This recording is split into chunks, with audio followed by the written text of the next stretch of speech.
Well, welcome everyone to Creative Partnerships Australia's Knowledge Series webinar, Transforming Your Fundraising Through Decision Science. My name's James Boyd and I am the West Australian State Manager for Creative Partnerships. This is the sixth of a series of 8 professional development webinars for development managers working in the arts and cultural sector, and I welcome you all here this morning. May I first make an acknowledgement of country. Creative Partnerships Australia acknowledges Australia's Aboriginal and Torres Strait Islanders people for as the traditional custodians of the lands on which we live, work and learn. We pay our respects to their elders, both past and present, and to our shared future together. Today we have guest speakers from the UK and the National Arts Fundraising School, Bernard Ross and Dana Seagull. But first, a couple of housekeeping things for today's session. Please keep your computer on mute with your cameras on throughout the webinar. The presenters will respond to your questions during and at the end of the presentation. Type questions into the chat box, either generally or directly to me, and I will pass them on to the presenters. Any technical issues can be directed to Catherine, whose name should be at the top of the list at Creative Partnerships. We are recording today's session, and although the PowerPoint slides won't be available from today's webinar, further reading on the topic of decision science will be sent to you next week. So now, let me introduce today's presenters. Bernard Ross is the director of the UK's National Fundraising School. He's advised major arts institutions in the UK, including the Tate Gallery and the Science Museum. And he's written 6 award-winning books on strategy, fundraising, and social change, including Change for Good, Using Behavioural Economics for a Better World. And he's just had a new book come out, Making the Ask, The Artful Science of High-Value Fundraising. And I'll give you a bit more detail on that later. Dana is the Deputy Director of the National Arts Fundraising School. She is a leading expert in the cultural and creative industries in the UK and has helped a wide range of cultural institutions with sustainability, including the South Bank Centre and the Charles Dickens Museum. They're a terrific team and we're absolutely delighted to have them live from the UK this morning, where it's terribly early. But I hand you over to Bernard and Dana for their presentation. Thank you, James. It's so nice to be here. Thanks, James, and thank you, Catherine. Thank you so much all for joining us. Dana, I think I'm going to run the first part of the session, and then do you want to give people a little idea of the shape of the session? Absolutely. So we're going to be, well, it's going to be session 3 parts. So initially, we're going to talk you through the science of decision science. What do we mean when we use this term? What are these things that you might have heard before, like behavioral economics or terms like heuristics? We'll talk you through and kind of demystify some of the language around that. In the second part of the webinar, I'm going to be presenting some of our fundraising experiments that we conducted with 11 arts and cultural organizations here in the UK, the largest cultural fundraising experiment in the world to date. And then in the third section, we're going to see what you've learned. So we're going to present you with some ideas and give you the opportunity to say, okay, well, if I was using decision science techniques here, what would I do? So a little bit of a chance for you to apply that knowledge and practice straight away. Good. So quite an interesting and hopefully interactive session. I also want to play a special hello. I think Melinda's here from Linden New Art, and we've done a little interesting experiment with. So I don't know if you're with us, just see if you're there in the chat. But anyway, we're going to share some examples of things which we know work in Australia. So I'm interested to see in the chat how many of you have heard of behavioural economics or decision science or behavioural science. How many people were just looking for something to do this afternoon and there was nothing good on TV, and so you thought, I'll tune into a webinar. I can see the answer to a few of you is, okay, Sarah, welcome. Nice to see you. So for some of you, this is going to be brand new. For others of you, you know, I acknowledge that you probably know quite a bit of this. So live with us as we try and give everyone some insights. So let me tell you how I got into decision science, behavioral science, behavioral economics. The story begins 12 years ago in New York, and I was working with a group of what are called face-to-face fundraisers. I think you probably call them the same in Australia. People, young people mostly, who stop you in the street and say, "Would you mind handing over your credit card?" Now, interestingly, I've always found that an amazing thing that people do. You know, normally I don't hand over my credit card on the street to anyone who doesn't have a gun at the very least, or a knife at the very least. But anyway, but there are people who do that. It's a very powerful and effective way for many mainstream charities to raise money, just by stopping people in the street and asking them to do that. So I've got a bit of expertise in the psychology of fundraising, and I was teaching people in the street to do this in New York. And this is a photo of me 12 years ago, looking younger, you know, but still good. And as part of my, it was a week-long course I was running, and I was working with quite a big team of people who were raising money for Save the Children. And I thought, well, I have to do this myself. You know, I can't just teach people these. I have to go and do it myself, although I'm maybe not the right person to do it. So I was doing it and teaching it. And then I noticed that while the teams I was teaching were doing rather well, one team seemed to be doing very, very well, despite the fact I hadn't taught them to do anything. And that team is based at 23rd Street. So I thought, well, I'll go down and watch 23rd Street and see what it is they're doing that's so clever, that seems to be working without me, because that's quite embarrassing as a consultant. So I went in and I watched them.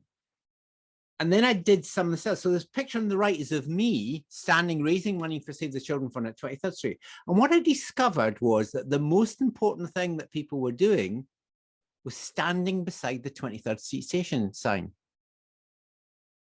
And what I discovered just by doing it myself is if I mentioned 23rd Street, if I just mentioned the name of where, when I said people, thank you so much for stopping. Oh, goodness, we're at 23rd Street station. This must be a philanthropic place. The average gift at that time, which normally people were getting between $15 and $17 US dollars, that is, in a monthly gift to Save the Children, suddenly, well, not suddenly, but people were giving $18, $19, $20. So there was like a $3 movement by the simple device of sitting next or standing next to a sign that said the number 23. And I just thought, well, that's just weird. I don't understand why it is, but it seems to work. So I'll just put it into my body of things that work. Then I read a fantastic book, and I've written quite a good book called this, Change for Good. But this is an even better book called Thinking Fast and Slow, which some of you might have read, by Daniel Kahneman. And Daniel Kahneman, Nobel Prize winning scientist, explained to me why that worked. And it's a technique some of you might know about. Yeah, Natalie, it's unconscious bias, or if you like, anchoring, more technically it's called. Yeah. So about 18 months ago, I went back to New York and did a big experiment with about 40 people across the city, including myself. You can't, no point in you telling people about these things if you don't do them yourself. So there's me standing in the pouring rain, just outside one of the big railway stations. It was very, very wet. And of course, this time we've moved on from clipboards. I've now got an iPad, and I was raising money for Médecins Sans Frontières, or Doctors Without Borders, it's called in the States. And what I discovered was that the average had gone up over the 10 or 12 years to $32 a month. But by standing next to a sign saying 43rd Street, I was able to drive the amount of money up for average from $37 to $40.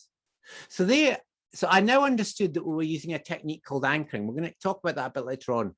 Very simply, what that technique means is that if you introduce a number, and it can be almost a random number, to someone's subconscious, they will be influenced by that number. So people were making bigger gifts simply because there was a number there in the background. Now, one of the implications for that in fundraising is Dan and I do a lot of work in the UK with charities that are saying, give what you can, or donate what you can, or pay what you can for the ticket. And one of the things we know from science, and that's the important thing we know from science, is that by doing that, by not giving people a cue about the amount of money that might be helpful, or even a random amount, even a random number, they will tend to give much less. So there we go. So what we're trying to do is to talk about how science, and it's really important to stress the scientific basis of what we're doing here. And one of the things we see fundraising being held back, certainly in the UK, in Ireland, in the US, in Singapore, we've done lots of this work, is by a whole lot of anecdote about what works. And we're not interested in anecdote, we're only interested in science. I think is that true, Dana, more or less? I think that's true. I think that's true. Okay. So let's talk a wee bit more about a bit more of the science and some key ideas underpinning decision science. First of all, let's check out if you're normal, because you might be an exceptional group of people. Let's see if you've ever done any of these things. Although, yeah, let's see if you've ever done it. Have any of you ever, for example, paid up front for a gym membership and not gone?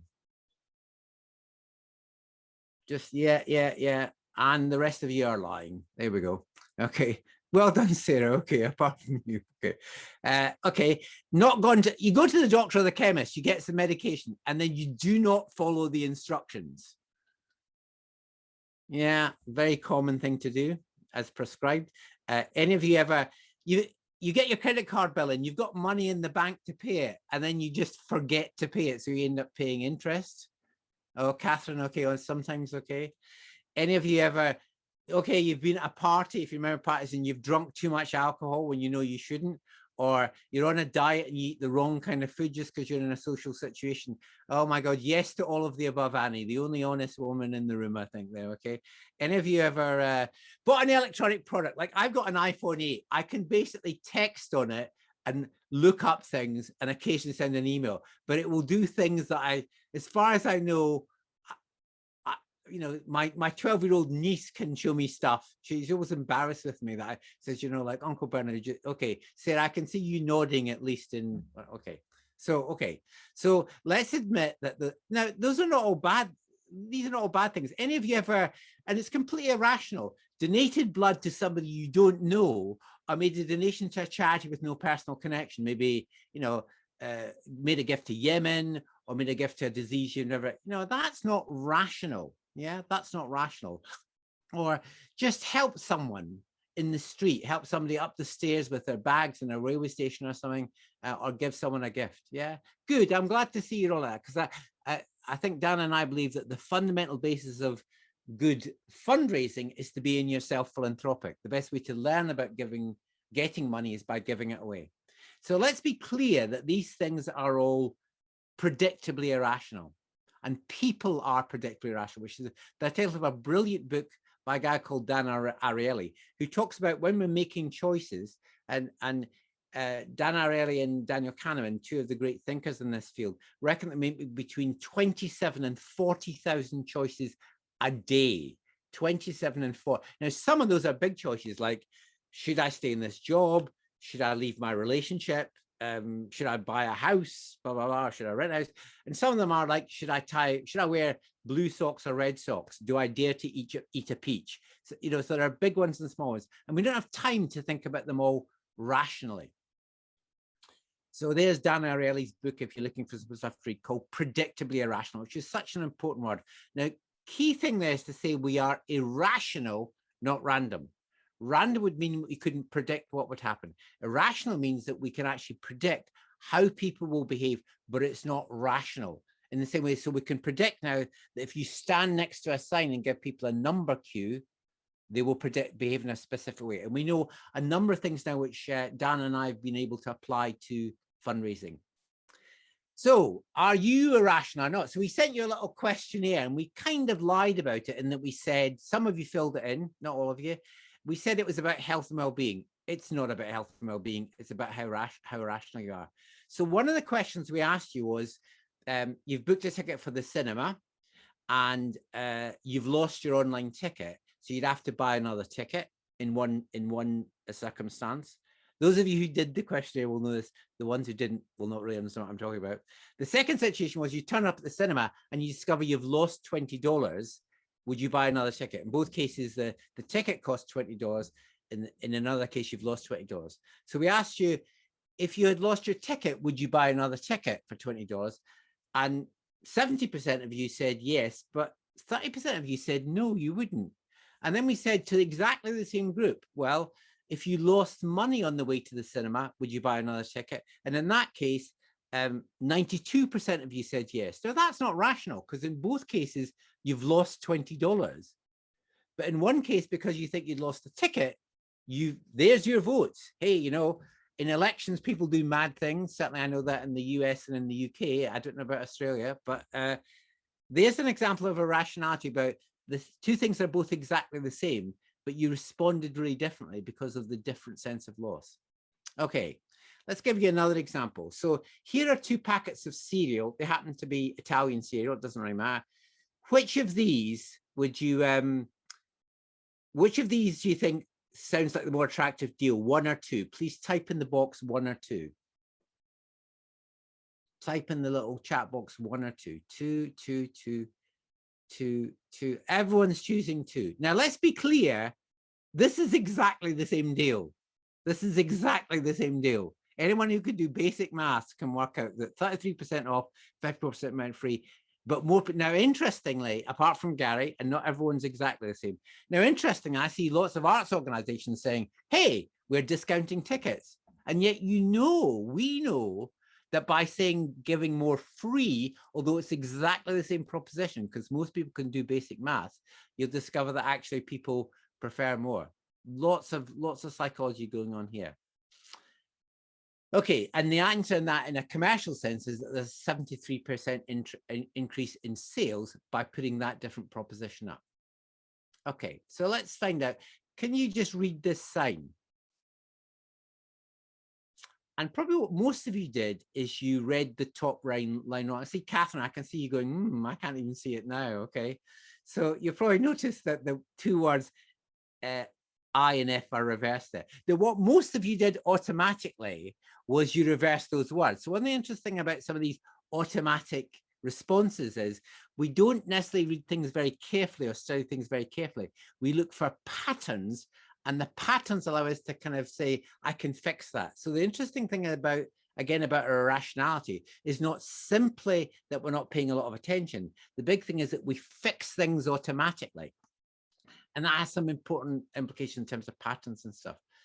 Let's give you some more key ideas and also tell you a little bit about who some of the thinkers behind this are. Oops, sorry, I've gone a little further forward. So some big thinkers here. One is a guy called Daniel Kahneman, who won the Nobel Prize 20 years ago. And interestingly, the interesting thing about Kahneman is he won the Nobel Prize for economics, and yet he is a psychologist. He's not an economist. Think how pissed off the world's economists were that a psychologist won the prize. Think how pissed off you would be if a non-artist won a big arts prize. The other guy there on the right-hand side is a guy called Richard Thaler. He wrote a book called Nudge, which you may have heard of, again, maybe 3 or 4 years ago, won the Nobel Prize. Again, saying that, you know, behavioral economics, if you like, or some of this psychology is important for that. And the most recent person, I don't know if anyone knows Esther Duflo, the youngest person ever to win a Nobel Prize, French economist. So these 3, and she won it 2 years ago. So these 3 big thinkers are talking about the science of decision making. They're talking about 3 things which are important. One is what's called evolutionary psychology. The idea that as we all walked out of Africa 200,000 years ago, some of us ended up in Australia, some of us ended up in Scotland. Why you would go to Scotland from beautiful sub-Saharan Africa, I don't know. But anyway, some people did, okay? So we have hardwired some things into us, and I'll give you an example of some of those in a minute. We're also talking about what's called neuroscience, which is where we can actually now look inside the brain and see some of the chemicals and some of the magnetic responses. So if you make a decision to do something, we can actually track where in the brain is that happening. And we also have what's called behavioral economics, which is what the whole field is more generally called, which is really about the difference between what Dan and I call do data versus say data. Do data is what people do, say data is what people say they do, which is one of the reasons why we're not very much in favor of market research or indeed of focus groups, where people tend to just say what they think is the right answer. And I think we're going to prove to you that happens. So let me give you a couple of experiments again to see if I can prove some of that stuff to you as well. So I want you to look very quickly at these two pictures and just decide which of the two images you prefer, which of the two faces you prefer, you just like more, A or B. And very quickly, just type in the box again, A or B. And look at this, nearly all A's. Look at that, A's, A's, A's, A's. Well, Finns, of course, New Zealanders are always a wee bit different. There you go, there you have it. But nearly all A's. So why do people choose A? Why do people choose A? Okay, well, here's the answer, interestingly. And it's to do with evolutionary psychology.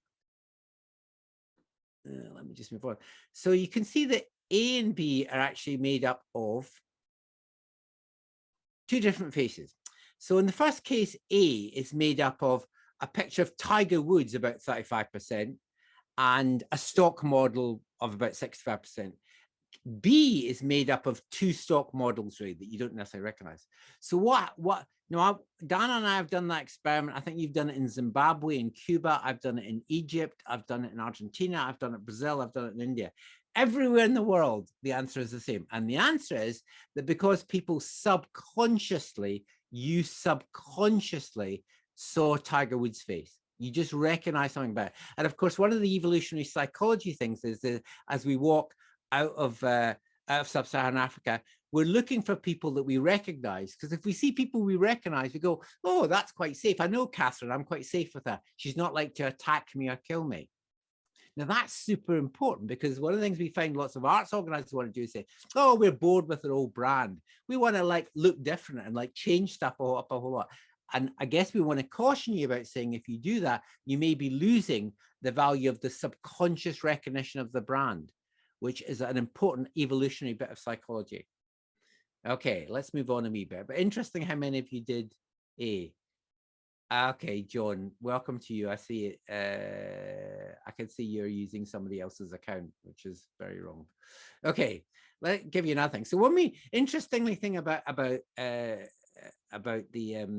neuroscience is that we now know that the bit of our brain which is stimulated when we're being given a gift is the same gift, the same part of our brain which has been stimulated when we make a response.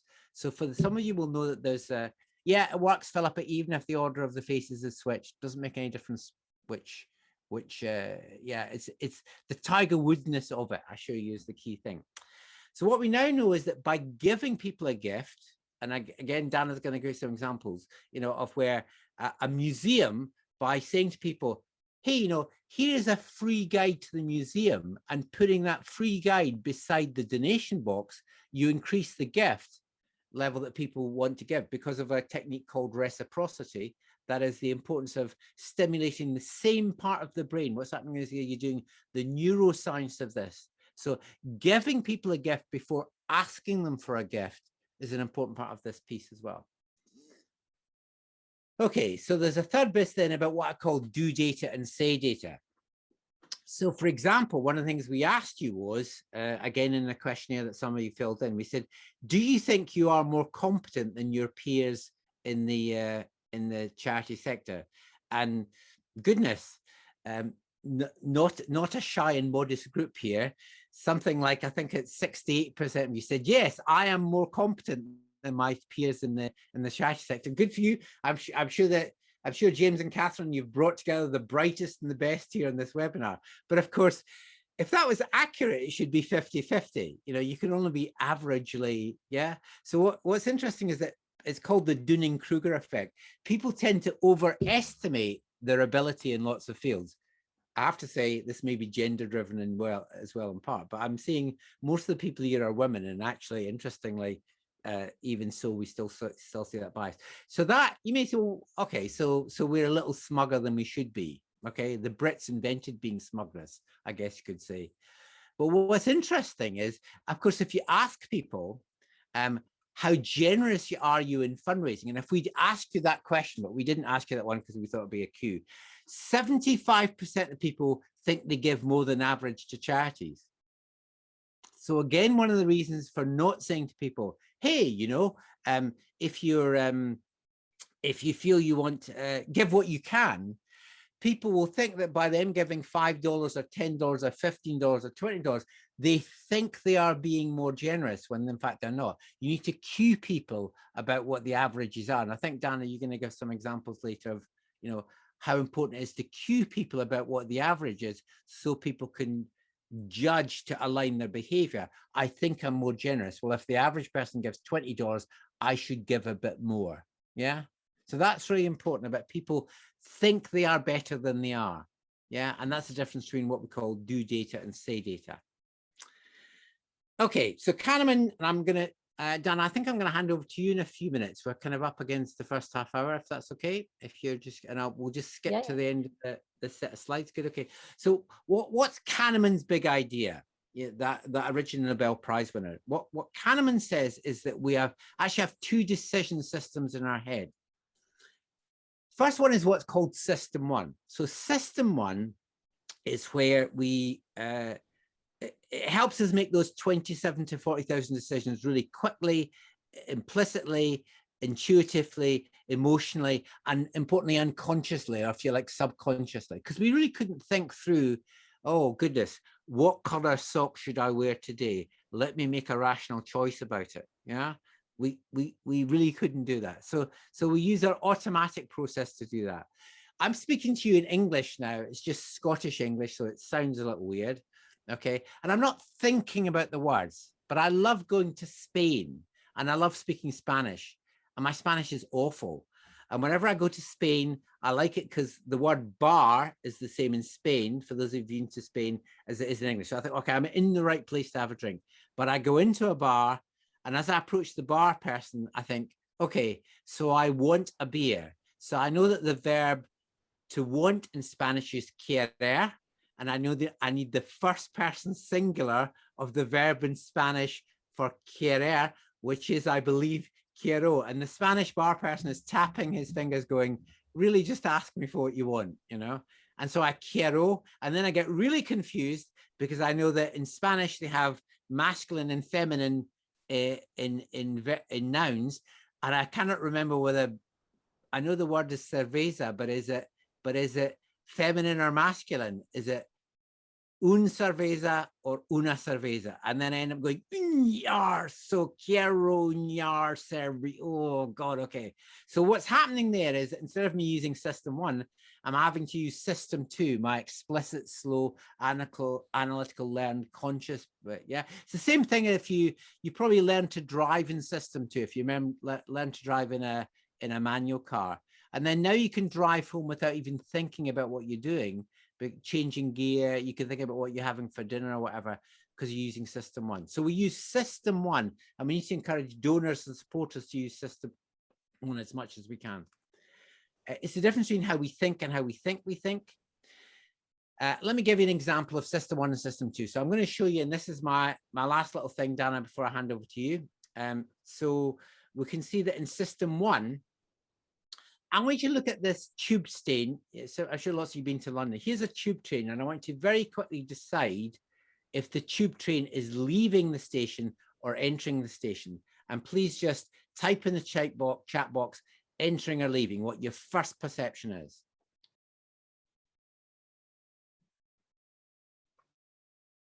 Most people, oh, entering, leaving, people slightly confused. Now I want you to do a slightly do thing. Whatever you think it was, I want you to tell the train to go the other way. So tell the train to go the other way. And you can now see it leaving the station.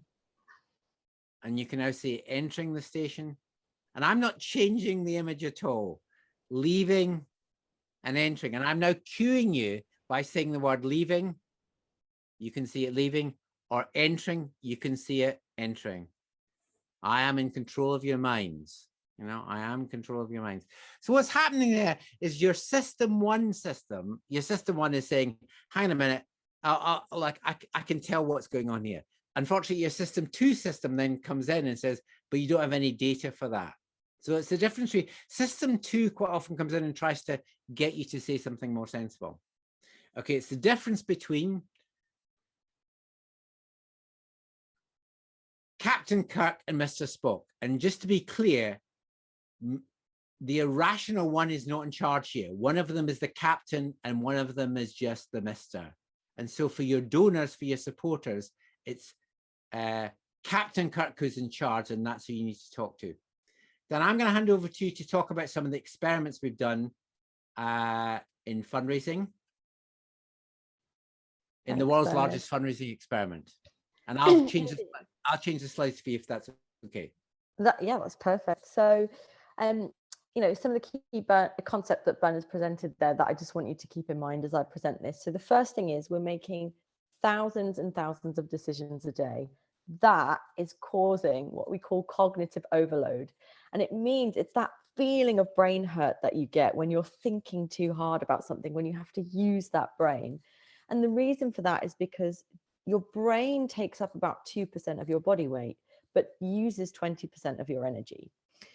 And that's just an evolutionary need for us to conserve that energy to protect ourselves, to be able to, you know, do what we need to do, run for some predators, run for some prey. It's an evolutionary psychological thing. So because our brain is trying to conserve that energy, we use something called heuristics, which are mental shortcuts, in order to bypass that thinking instead of using logic. So we did the world's largest fundraising experiment. And this is just a couple of examples of some of the heuristics that we might talk about. But what I'm going to do is I will provide you with a framework of all of the overview of heuristics. There are about, how many heuristics and cognitive biases? I think there's about 149, but only about 8 to 10 of them are really useful in fundraising, one of which is anchoring. Absolutely. And what we did with the world's largest fundraising experiment. So we worked with the Arts Council of England here to identify 11 different arts and cultural organisations here in the UK. And that ranged from everything from free to enter museums, through to small touring companies, through to probably our largest cultural institution, the Royal Opera House, that has a significant number of kind of patrons, supporters and donors. And what we wanted to do was devise experiments using decision science at their core to A, get some data about how this works in cultural fundraising, and B, use this practice, use these experiments to inspire other people to take a more scientific approach to their fundraising. So in and of itself, the experiments are a bit of a social norming exercise, which I'll talk to you about as a term in a moment. So as I said, we worked with 11 different organizations, and each organization devised a different experiment. And I'm going to talk you through 3 of those experiments and the results and how they went. So just moving on to the next slide, what's very important is that we did some training with all of the organizations, and we used a framework called MindSpace. Now, MindSpace is a framework that encapsulates all of those 149 heuristics, cognitive biases that we experience into a simple 9-part formula that presents the key concepts that you need to consider when you're using decision science principles in your practice. So the M in MindSpace stands for messenger. And what we know from this science is that as receivers of communication, we're heavily influenced by whomever it is that communicates a piece of information.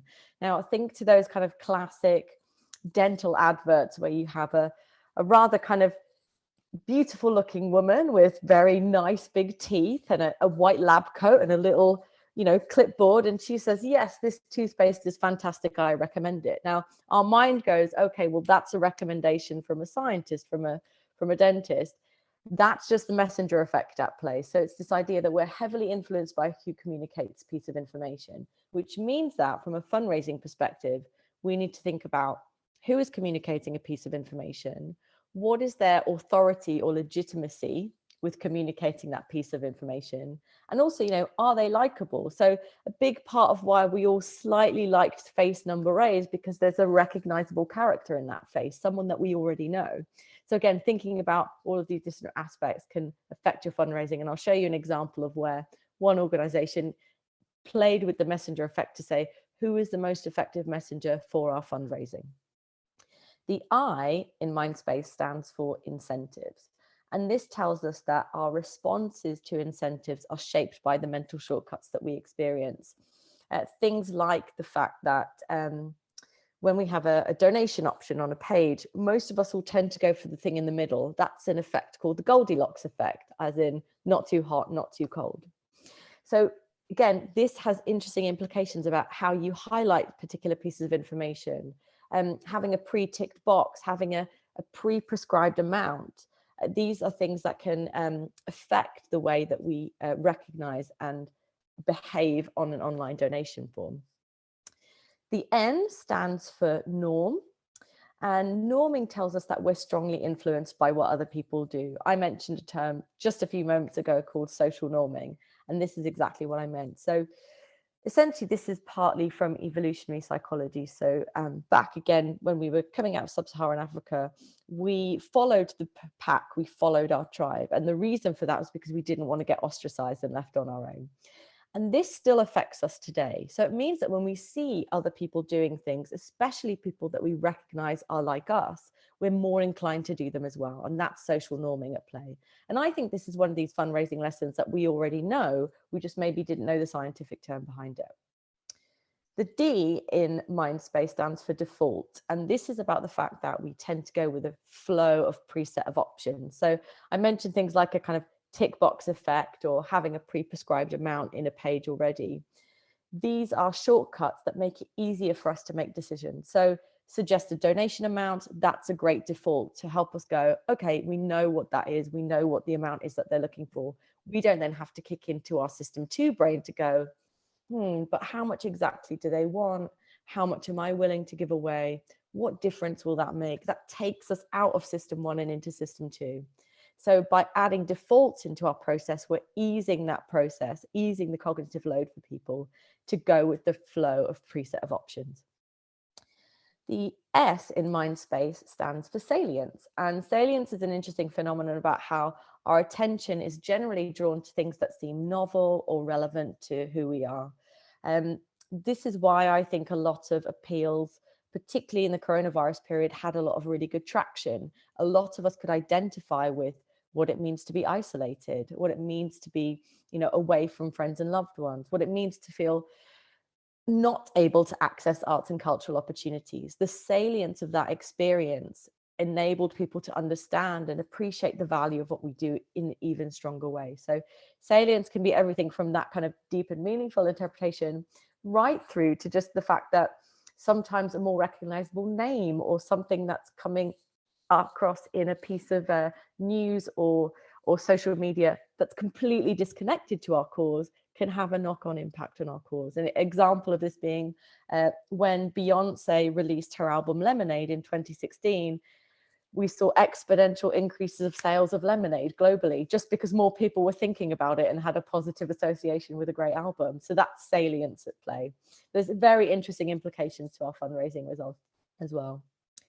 The P stands for priming, which tells us that our actions are affected by subconscious cues. Now, you all know this by now because we played those games with you in those surveys. That anchoring technique that Bernard talked about, a subconscious cue of even just being near 23rd Street meant that when people were considering what their monthly donation might be, that was a number that then subsequently influenced their decision, and in that case, in a positive way. The A stands for affect, and affect tells us that, it is heart over head. It's our emotions that shape our actions.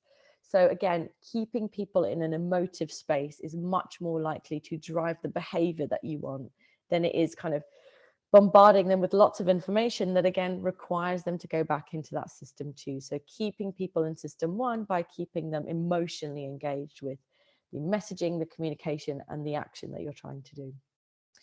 The C stands for, go ahead, Bernard. Sorry, Dan, I was just going to, just for a second, should we show people the Apple experiment just while you were talking about priming? Okay, so just very quickly, again, you'll know that you were sent, when you sent the questionnaire, you were asked one of 2 questions. We divided Catherine's really to blame for this. She divided you into 2 groups randomly.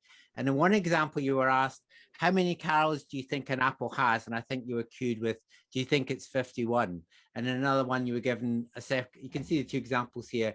I think it's 151. I've not got my glasses in, so I can't read the, But you saw that people were given a cue. You can see the questions here. Half of you were given a cue about 51, half you given a cue about 151.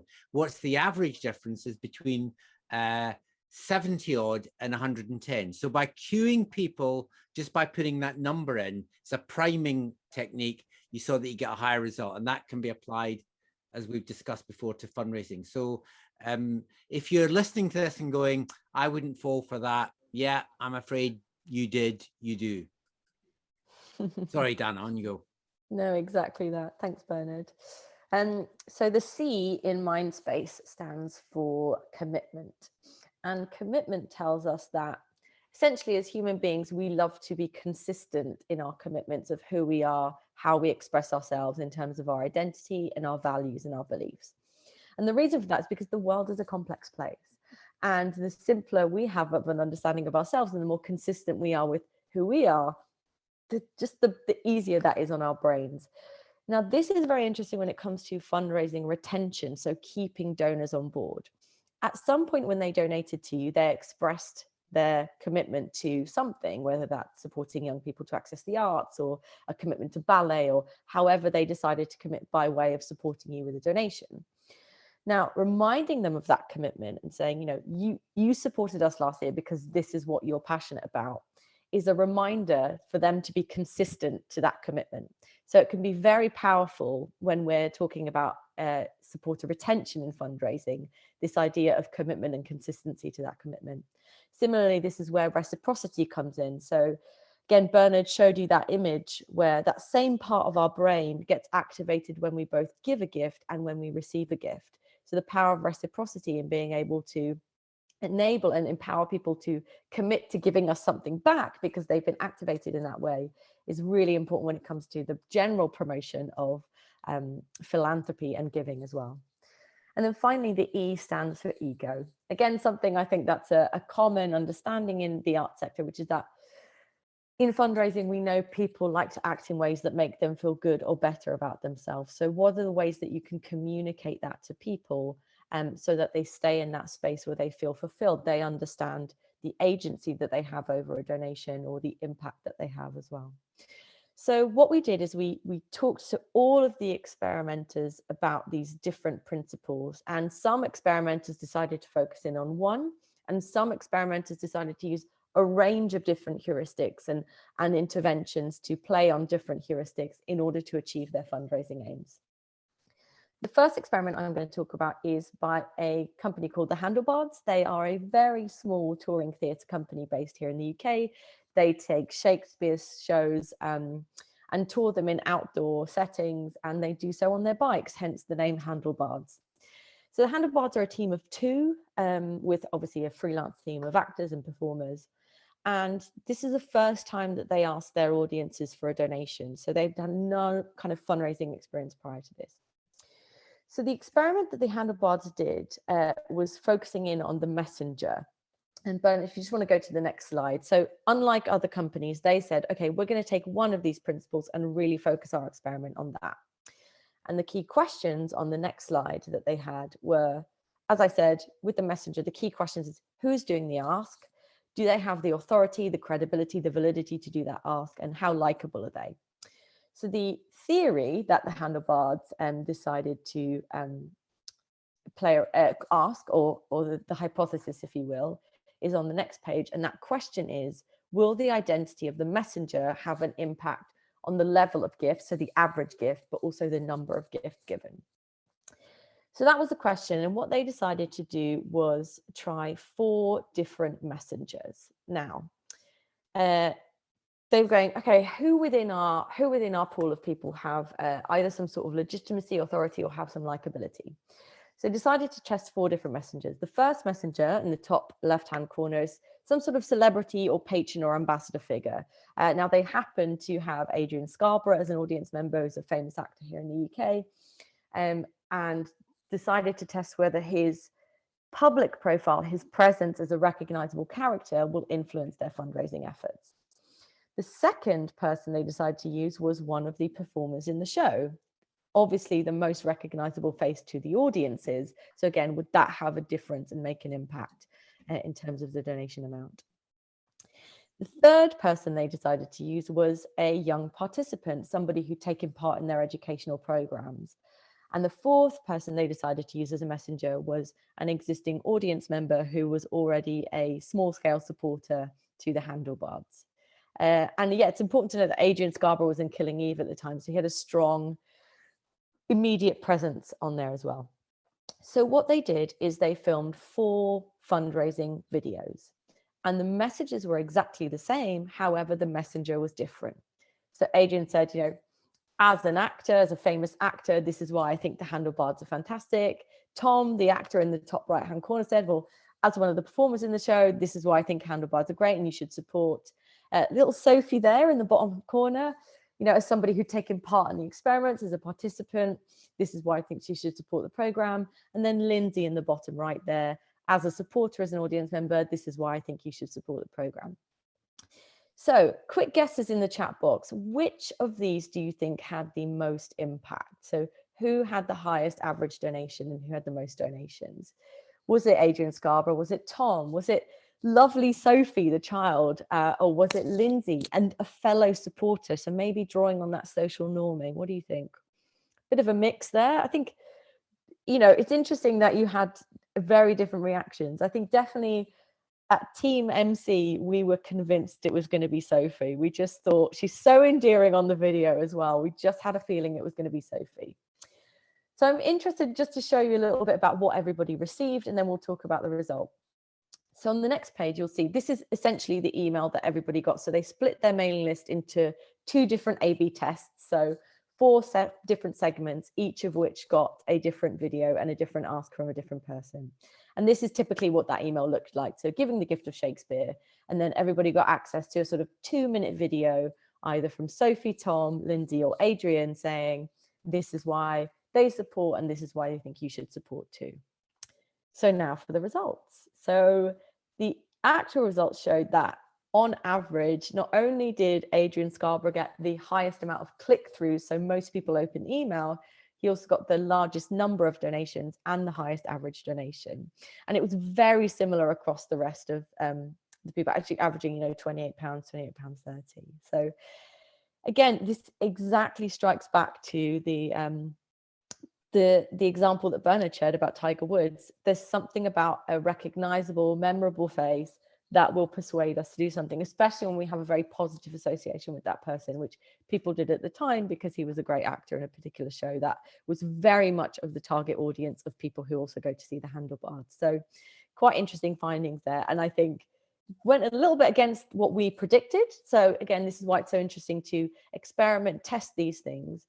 And now it's great for them because actually they've gone on to do a lot of work on their fundraising with some of this knowledge in place. And Bernard, I think they're doing really well in terms of their appeals. Yeah, they're getting, I mean, this is a tiny company, you know, with like 5,000 supporters, you know, getting £7,000-10,000 a mailing just because they're, the important thing there, I think you're saying, Dana, is about the importance of experimenting and also recognizing that your own, what you like or what might work for you is not necessarily what works for the market. One of the things that we need to talk all the time is about the need to experiment.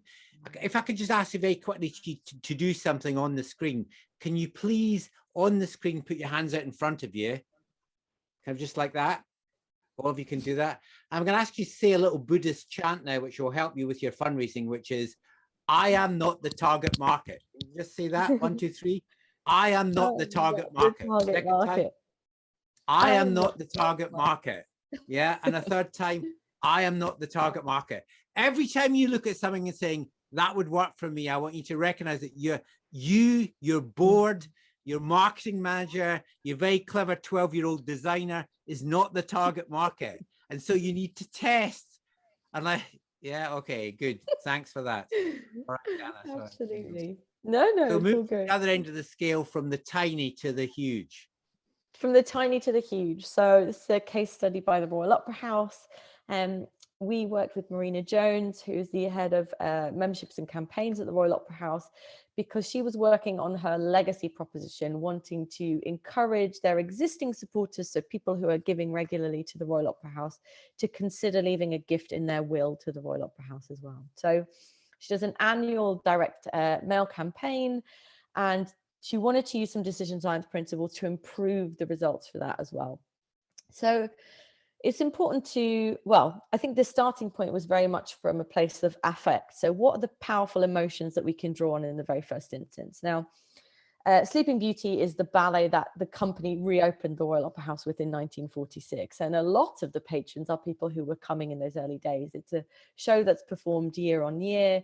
Everybody has their favorite, performer who played Aurora in Sleeping Beauty.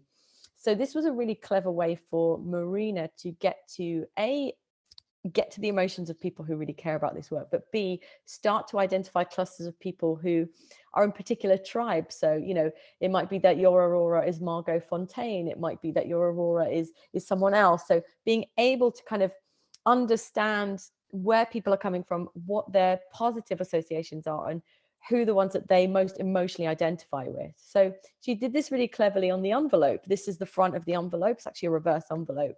A really powerful way of using what we call adjacency pairs, which is a sort of a greeting or a question and an answer. In this case, the question of who is your Aurora? So immediately getting people into that emotional affect space where they are thinking about that amazing experience of Sleeping Beauty that they love. She tested 2 separate letters, and in the follow-on reading, we'll give you a kind of much more detailed breakdown of all of these things. But essentially, in version 1, she used a lot of terms like, for example, the messenger effect. So she's used a letter from an existing legacy pledger to do that social norming part of, people like you and me do this. And then she also, in the second version, added in and tested what we call loss aversion. Now, loss aversion is the notion that actually, as people, we are twice as more likely to be motivated by what we stand to lose than what we stand to gain.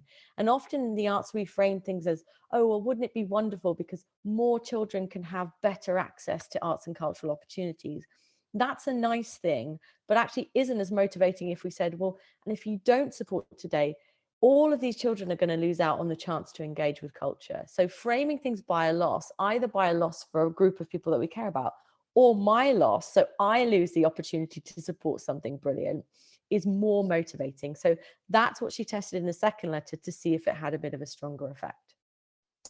She also did some interesting stuff in the leaflet that was accompanied with the kind of letter overview. There's some particularly nice things, like, for example, on this cover here, you'll notice something that's using the gaze. So where are the eyes of Francesca Hayward in this particular image? Where's her gaze? Where's she looking? Can anyone see? She's looking down, and she's looking down at the call to action. Now, this is a really interesting nudging technique where often we're told with images, okay, have an image where someone is looking to camera. That's really powerful. And you can see from this heat map that we look at the baby's eyes when the baby is looking at us.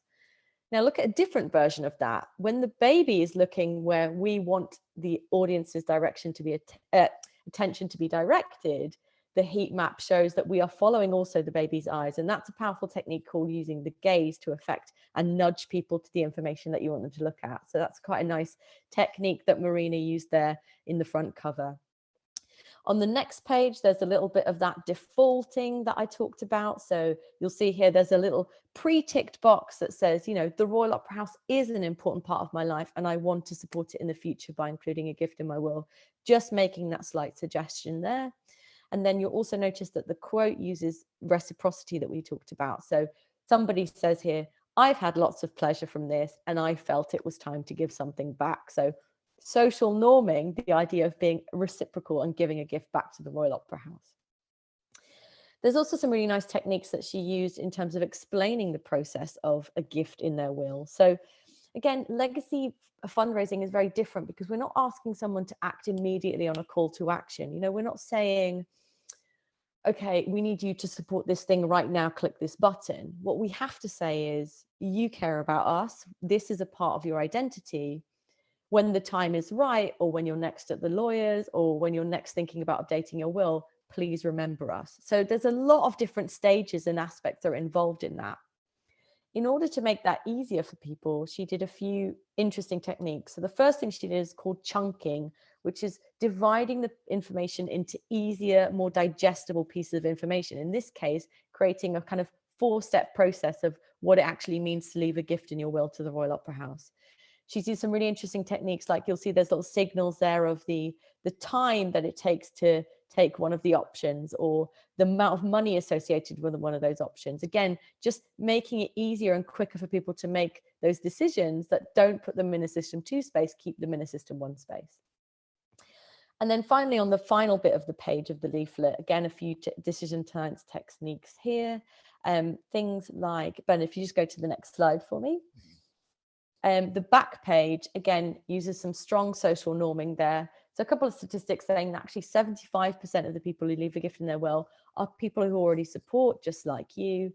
And again, a little bit of an ego push there in terms of what the money will do, what they like to see and how they're going to support it. And then again, another final bit of reciprocity reminder there with a quote saying, it's time to give back, please to think about what I could be contributing to the future. So that's how you can see how you can use very small interventions overall to create a more successful and more effective campaign. And that's exactly what it was as well. So she had a better response rate. And actually what was really interesting is that one of the additional things that she did, she invited people to say, actually, now is not the right time for this conversation, but please talk to me in 12 months. And for the first time got as many people in the pipeline for that than she would having immediate pledges telling her that they're willing to make a gift in their will. So some interesting techniques they're using decision science. And then the third experiment I'm going to talk about very quickly is very different. So this is the Blue Coat in Liverpool. They are a free to enter museum and gallery space. And what they wanted to do was encourage and incentivize on-site donations by way of donation boxes and donation points. Now, it's worth saying we started from a baseline of a very, very small, like there was not a lot of donations going through the 3 to 4 different donation points that they had throughout the building. So again, there's lots more of this in the attachment, but just to give you some of the examples of interventions that we made. So on this particular donation box, there are particular improvements, decision science informed improvements that we made. First thing we did is elevated that payment device at the bottom. If you just go back to the last one, Bernard, elevating the payment device. We put the leaflet, as Bernard mentioned before, that is a map guide at the top, again, to create that signal of reciprocity. And then the other thing that we did is added a suggested donation amount there at the top, which was £3, and sort of said, tap to give £3 and get an instant warm feeling inside. So again, massaging that little ego bit as well.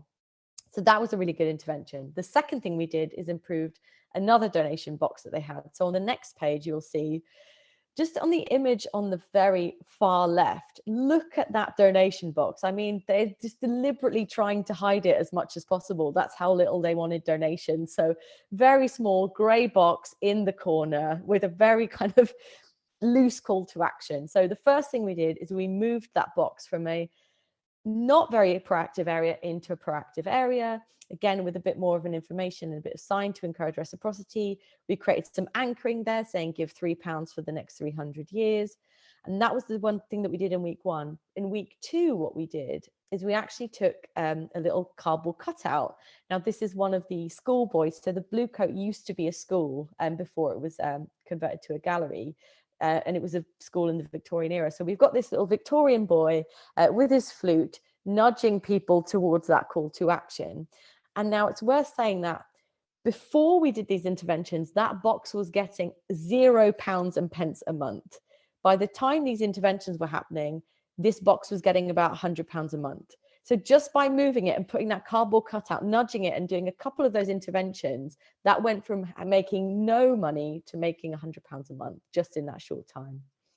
And then the third example, just on the next page, we made some minor improvements to some of the other existing donation boxes as well.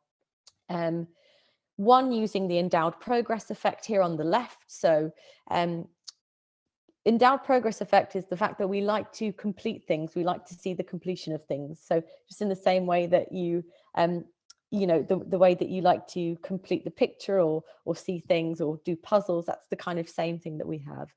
So you'll see there, we put a new wrap around on that bucket to say, it actually is, it's your Blue Coat, but we need you. So filling in the blanks there. And then again, some minor improvements to the text on the outside one.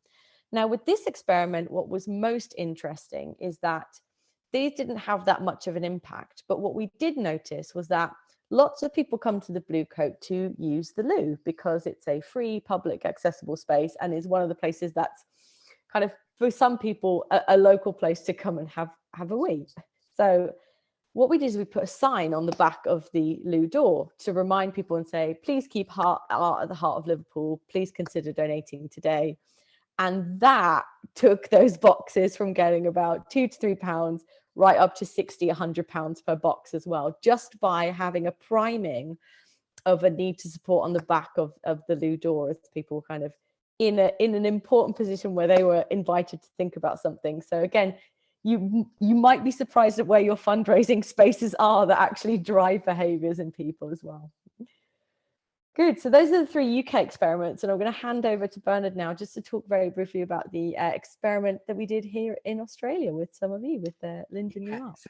So thanks for the great generosity of James, and with support from Catherine, we were able to do a couple of experiments, one of which we've done and are continuing with, and one of which I think, Dana, you're going to give back to everyone to say, what would you do? Yeah. Mm-hmm. So I can see that the very clever Melinda Martin is there on the screen. Hello, Melinda. Thank you so much for joining us. So you did quite a clever thing, I think, with by having a dinner. You were having a dinner and decided that although people weren't expecting to be asked, you might ask them for money at the dinner. So here, I think I can show you a wee picture. That's you looking very clever in the middle there, I think, Melinda. I don't want to embarrass you by bringing you in, unless, although you were looking fabulous there. Quite a small dinner. I think there were 40 people there. Do you want to just switch on your mic quickly? I know I said I wouldn't embarrass you, but if you got a minute, I think you had about 40 people at the dinner. Is that right? Yeah, we had 40 people at a dinner with 3 artists. Okay, which is good. That's a quite a high artist, and you hadn't really asked people for money before at dinners, but you did some great work, and we helped you with that, doing some. And here's a little pledge card, which I think you distributed towards the end of the dinner. Is that right? We put the pledge cards on the table with a handwritten note from me. Yeah, which is great, which is just there. And you can see the pledge card doing lots of things that Dana's talked about here, and we've talked about. So 3 choices there, and making, and giving people a sense of agency about, here's what your money would do, help to make a difference. People looking there at the thank you for your support. Thank you for coming. And I think you also gave people, as part of reciprocity, a really nice little. They got one of these 4 little cards. Is that right? Little artist design. When they arrived, they got a little pack of postcards to thank them for joining us for the dinner. So they received something that they weren't expecting. Good, as well as a very nice dinner and a great talk from you and some artists. Now, you didn't, there's only 40 people there. I think there were in about 15 family groupings or something. So, yeah. It wasn't 40 individuals. And they weren't necessarily, some of them were wealthy, but they weren't all individually wealthy. And you didn't do fantastic business, but you did. Tell people how you did. You got. So we raised $1,650 from the dinner. We'd never asked them for dinner for that money before at a dinner. They'd already parted with $250 a couple to come to dinner. So they'd already made an investment in the organisation. So for us, it was a really interesting experiment. We learnt a lot, and even just listening now, I'm reminded as we're just finalising our new case for support of all of those things we need to incorporate. I think one of the really great things out of it is that it encouraged our board to match that money. So the board will actually match that. So essentially we've made nearly $3,000 from a dinner where we had no intention of using it as a fundraising event. But it means that we will continue to use that. And we've got these really great tools for the future that when you come to dinner, there will be an expectation that we will ask you for something more. Goodness, Melinda, when you're on a mission, girl, you are on a mission, aren't you? You were so great to work with. And I think you got 2 $500 donations in that, which, they're not bad donations at all. Okay, that's good. So I think the point there is to say that, you need to start somewhere, you need to experiment a wee bit. you're not a huge organization and you don't have lots of very wealthy. I mean, I think Dana, the woman at the Royal Opera House, whose name I've briefly forgotten. Marina, okay. I mean, she got a $50,000 gift sending out the legacy. I mean, they're talking about very wealthy individuals. So, we try to consciously choose some big examples and some small examples to say, start somewhere. If you're a big organization, you can do big numbers. If you're a wee thing, start somewhere and try some of these techniques. And it was such a pleasure to work with you, Melinda. I'm hoping we're going to help you with either your case for support or your next annual appeal, because I think you are as a great chief executive, you get it, and I think you're happy to. And having that, all this fancy pants science is great. Having a chief executive who gets it is the single most important thing. So thank you for that. Thank you so much. It was great to be part of the adventure. Good. Okay. So Dana, we're really all right for time now. I think we're coming up, James. We're going to hand over and give people some questions. I think you've got a little exercise for people now. So we tried something with the Linden team. I think you've got a little experiment you want to share with the Melbourne team now. Exactly. About Melbourne.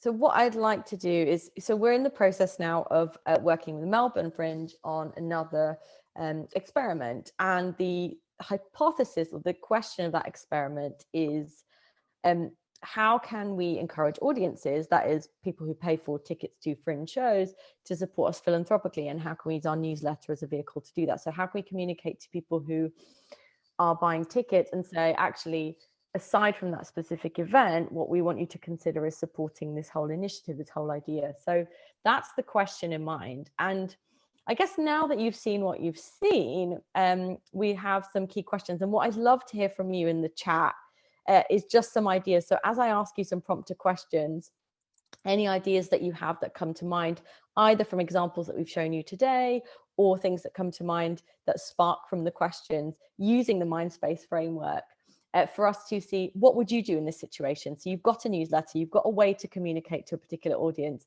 What are some of the tools or techniques that you might use in that newsletter? So how can you encourage your audience? So let's put yourself in the shoes of being Melbourne Fringe. How can you encourage your audiences to support you philanthropically using that newsletter? So if you go on to the next slides, there's a few prompter questions here that we expand on for each of the Mindspace principles. So next slide, Bernard. So in the chat, ideas as they come, as I send you these prompt questions. So we talked about Messenger. Whoever delivers a message makes a significant impact. So some ideas from you. Who do you think might be some of the most impactful people or a person to present an idea or an action? Is it somebody relatable? Is it someone who conveys authority? Is it someone likable? What are some of the, Simon Abrams, CEO, makes lots of sense. Authority figure, CEO of Melbourne Fringe. Any other ideas? Anybody else that you'd experiment? Maybe like the handlebars. Yeah, a couple of high profile performers. Absolutely, Mandy, I think that's a great idea. Is there somebody who got their break in that Adrian Scarborough role who can say, this is the value of Fringe. Fringe is the start of our careers. You need to support this if you want to see us on the telly, in the films, exactly that. Maybe a board member is a good idea. Absolutely, lovely.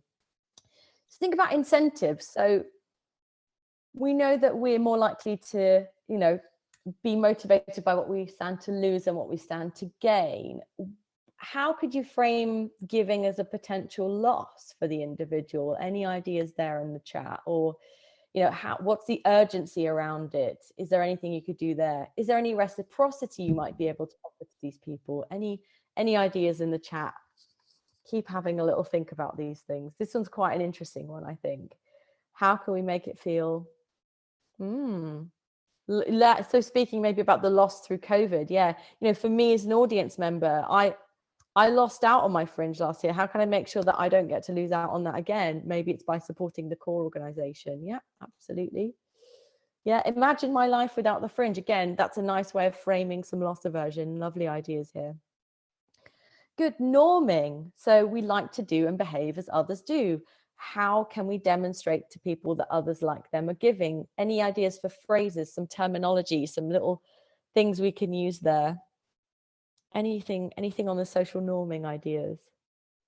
So I think it's worth saying as well, and this is something that we know from a lot of the different experiments, the stronger and closer you can bring that pool of others like you, the more persuasive that piece of narrative is. So again, how can we use that effectively? So there's things you can do, like, for example, 60 other people like you today have already given. That's a really interesting way to bring it closer, to say, this is why we need you to take action today. Yeah, and we're all the things. Yeah, I think one of the interesting things, Dana, that we know that Marina has done at the Royal Prize is that sense of tribalism, rather than talking about the whole audience.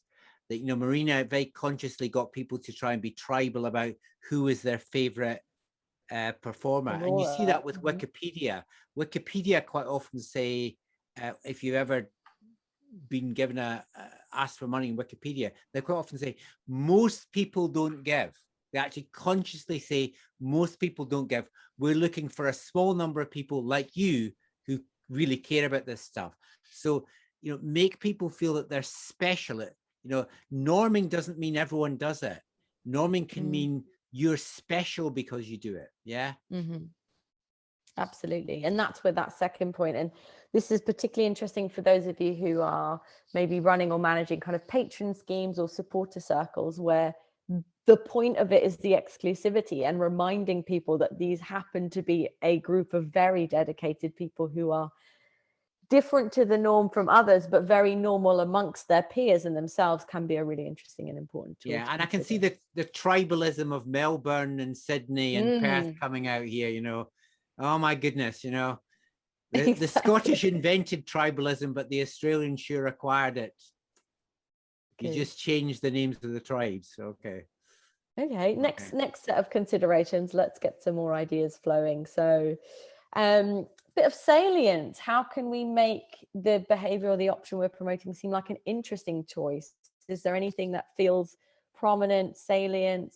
Or also, how do we make it more easily understandable? So, is it match your ticket with the price of another ticket, rather than a kind of give us $20? So again, any ideas that you have around making it a little bit more salient, easier to graph, more relevant? Love to see those in the chat.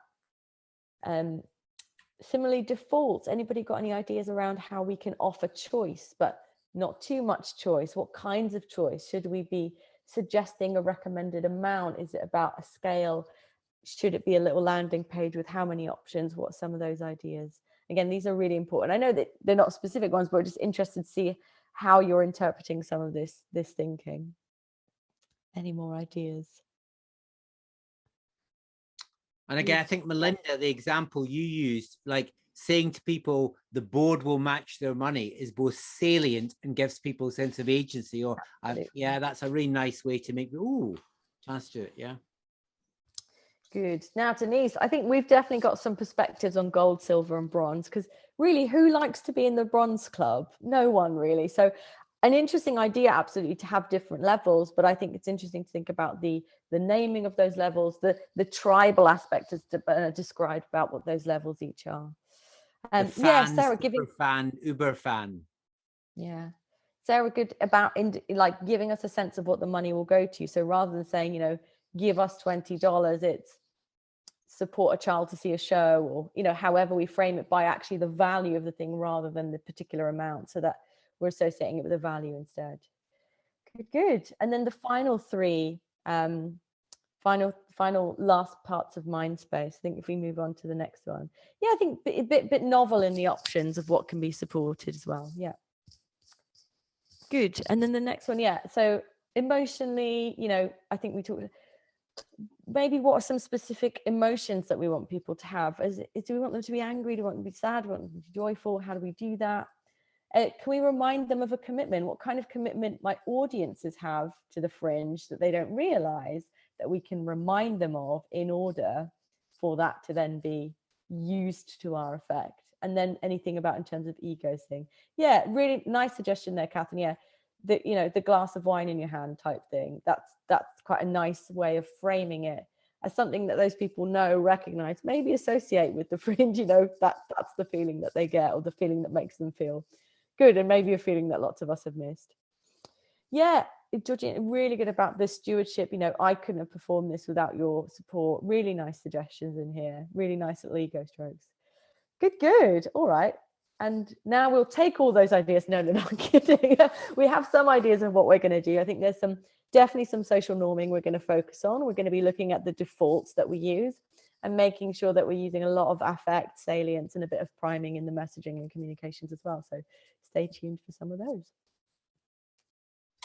Great. I think James, we've done what we said we do and wanted to give you a bit of space, people a bit of space to ask some direct questions, either in the chat or however you want to do it. So just to say that I think we've agreed that we're going to give you I think a 70-page download about all this stuff. So I could see some of you writing notes, but there's lots of stuff. And if you want some more stuff, you can get in touch with us, or we've got a couple of websites that can help. But James, do you want to try and handle some questions if people have got questions?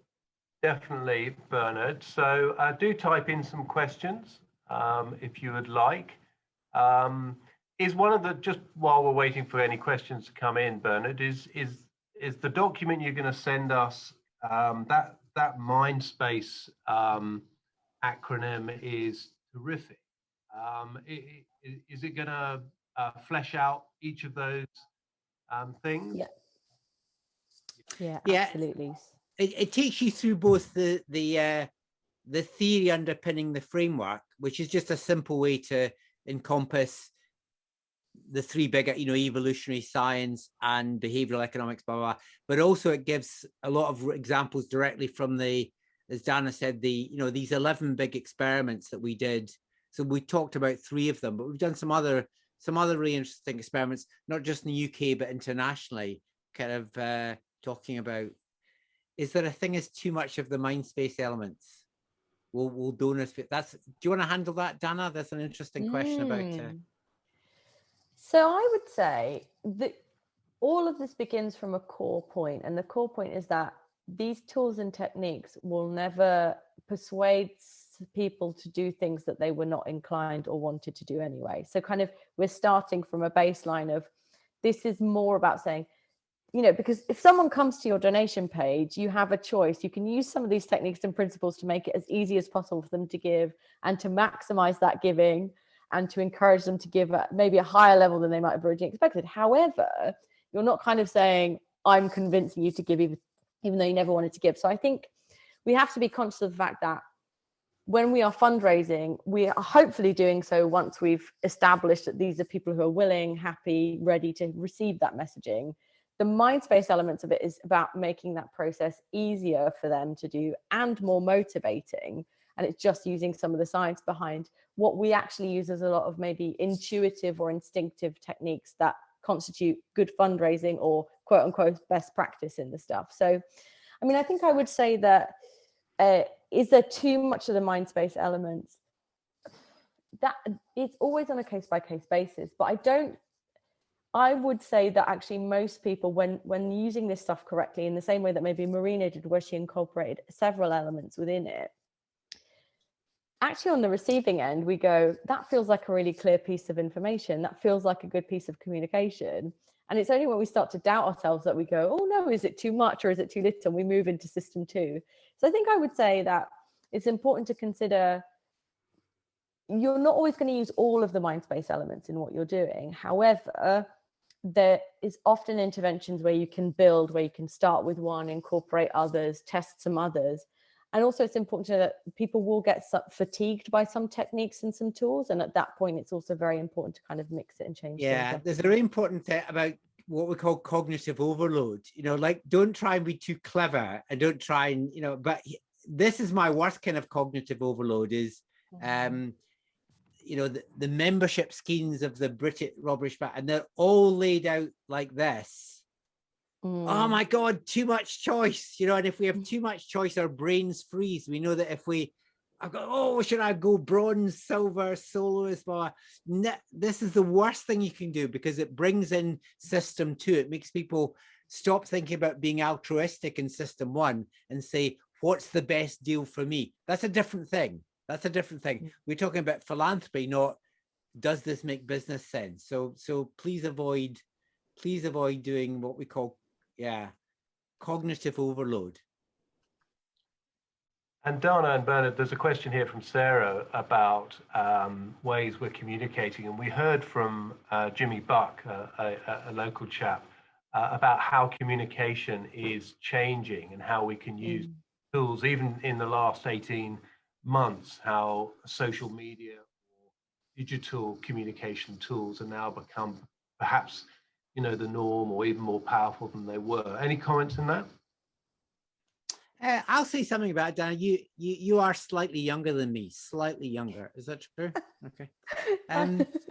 So that's true, James, that things are changing. Although, I think the whole digital thing gets really oversold.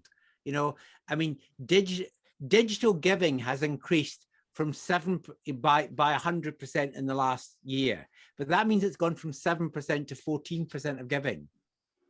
And that's true in the UK, it's true in the US, I'm sure it's true in Australia as well. I mean, there's a difference between me getting a solicitation individually or a DM pack and then me fulfilling my gift online. And lots of digital companies bundle in me paying on my credit card. That's not online giving. Does that make sense?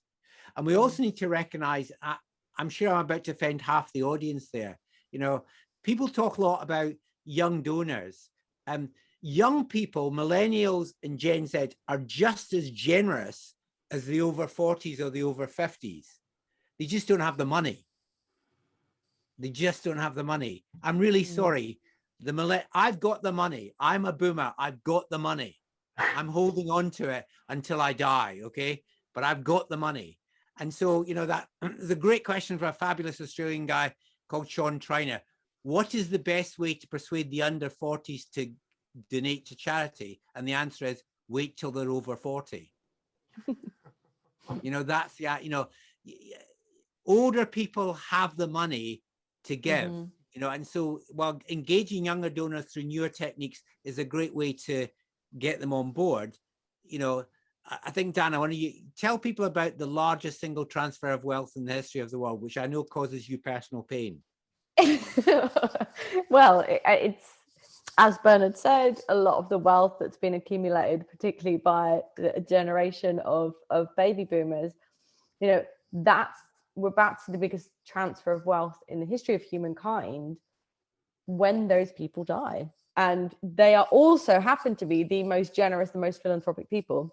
And we know that there's something called a quest marketing gap, which is that these people are generous. These are people who are thinking about leaving a gift in their will, but aren't necessarily doing it or even aware that they can be doing it. So there's kind of a gap to fill basically over the next 20, 30 years. And legacy giving globally is one of the few fundraising markets that will be growing massively over the next sort of 20 to 30 years. So there's something quite interesting in that. And that's why bequests are so important. And that's why legacy giving is so important, to be putting the tools and techniques in place now so that organizations maximize on that opportunity. And Dana and Bern, the Philippa asked a question about how powerful it is to use donors to meet other donors or perhaps be advocates for the organization to other donors. Have you done any experiments in that area?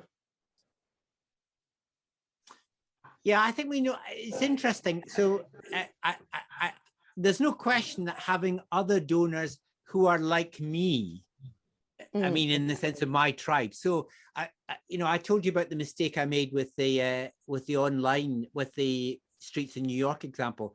Another thing I discovered was that I always encourage people to put up a big board, saying, thank you to the Jane Smith Foundation and the Arts Council of England, blah, blah, blah. And you put these big boards up. And I had said to one agency I was working for, a small art centre, put your donation box in front of that board so that when I come in, I go, oh, wow, all these big important people are giving money. And so good. So my money will also help. And what happened was that the donations went down.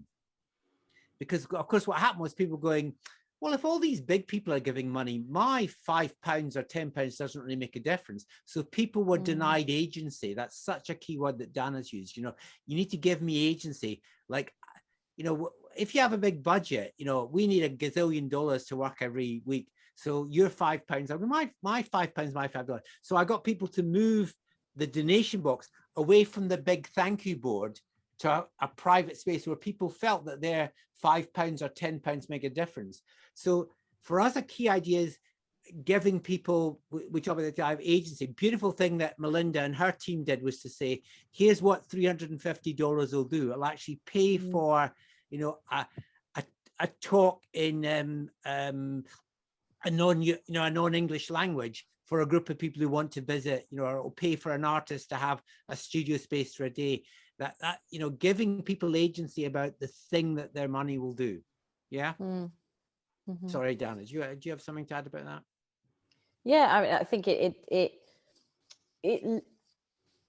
without the structure behind it, it will have some social norming effect. However, when you're aware that the principles are that it generally needs to be, people need to see that A, it's a mass, it's a majority of some kind, or it has to be an exclusive minority, and B, the closer they feel that they align with those people in terms of their values, their background, all of that, those are the things that will actually really affect the social norming. So it's kind of, it can work, but it's interesting potentially to play with the scale of that in order to understand just how effective it is as well.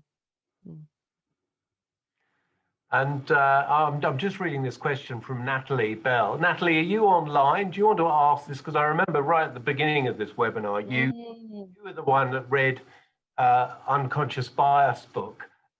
So are you online? Do you want to ask this question in person, Natalie? Sure. So I'm just interested to know, how do you challenge people that are quite embedded with the say data and you know, the messaging that you get? It's always worked like this before in the past, so why is it not working now? Or how do you challenge those or bring them over to the do data? It's a great question. Dana, do you want to handle that? That's a good question. I mean, it's interesting because in essence, that internal work is as much of a using these techniques as it is using them with your supporters and your donors. So I guess what I would say is, can you, and a big part of why we produced this data is so that we could enable cultural organizations to go, these people are using these techniques, we need to be using these techniques. So kind of encouraging their people through social proof and social pressure to say, other organizations do this, we need to be doing this as well. I would say that some of the techniques of appealing to their ego in certain ways of particular people that you're dealing with can help. I think I would probably also say that framing the use of this technique as a loss, like, you know, we are, if we don't do this, we're going to be behind compared to other organizations. We're going to lose out on the opportunity to maximize donations in this instance or gain new donors in that instance, whatever the particular application is. So can you use loss aversion to persuade them or convince them otherwise? It is always a tricky challenge. And I think, again, part of the reason that we also encourage or incentivize that experimental approach is that sometimes it's very hard to get buy-in for something that people will just subscribe to. Getting them to commit to an experiment in the first instance is quite a good way of being able to say, can we at least have an opportunity to maybe prove that wrong or to try something new, and then use their commitment to that experiment as a reminder then when it comes to implementing that across the organization. So I think there's literally very specific tools you can use from Mindspace to do some of that internal influence. Yeah, and just very quickly, James, I think another little thing to think about is the difference between heuristics, unconscious bias, and what's called noise. Heuristics are these quick rules that we have which tell us, oh, well, listen, I don't need to think about this too much. I'll just fix the grammar in that sentence, or I'll just choose to be with somebody I like. That's a heuristic that we can use. Unconscious bias, of course, there's lots of negative consequences in terms of unfairness, social injustice, and we should address that and tackle it wherever we can. You know, and lots of nice examples, I think, in decision science, especially in Daniel Kahneman's book, Thinking Fast and Slow, of how to try and tackle that, you know, whether it's about sentencing policy or unfairness in hiring. That I kind of almost want to say unconscious bias is a bad version of heuristics. There's something else called noise, which the new Kahneman book is about, which is where people aren't really paying attention. You know, they're not really listening to what we're saying because life is messy, it's full of noise, and we need to try and reduce the noise in order to make our message really simple and clear. I mean, a nice example, which is in one of the other experiments we're going to mention in the book, is as people went into a theatre for the Shakespeare Schools Foundation, which is a kind of kids theatre experience, they were asked if they wanted to take a sticker which said, I love Shakespeare. So they went into the auditorium and they could choose to take a sticker saying, I love Shakespeare. You're at a Shakespeare festival, it's a bit of a no-brainer. As you left the theatre, people had collecting boxes and a T-shirt with the same logo saying, I love Shakespeare too. Donations then went up because people had taken a sticker, reciprocity, and saw a message that, as Dana said, it fitted with their ego. So just that simple, we've done that lots of times. You're getting people to choose a sticker and they're not really aware that they're kind of unconsciously saying, I sign up to the Shakespeare tribe. That tribal thing is so important. But the other thing I would just say about Daniel Kahneman's book, it is a book that lots of people buy and hardly anyone reads because it's very academic. So I'd probably recommend Dan Ariely's Predictably Irrational is a quicker, better book. Agreed. Yeah. Well, no, it's not a better book. It's an easier read. An easier read. Easier. Well, we know Natalie Bell over here in Western Australia has read Thinking Fast and Slow. Perhaps we'll get a dive into that book for a webinar next year. That'll scare her. Look, that's been tremendous. We're out of time. Thank you both very much. That was a terrific session. And look, I think this webinar, we thought, you know, our jobs were reasonably straightforward. You've demonstrated that actually there is a science behind what we're doing, and we can deeper into how we think about the role that we have and how we can communicate and develop our asking.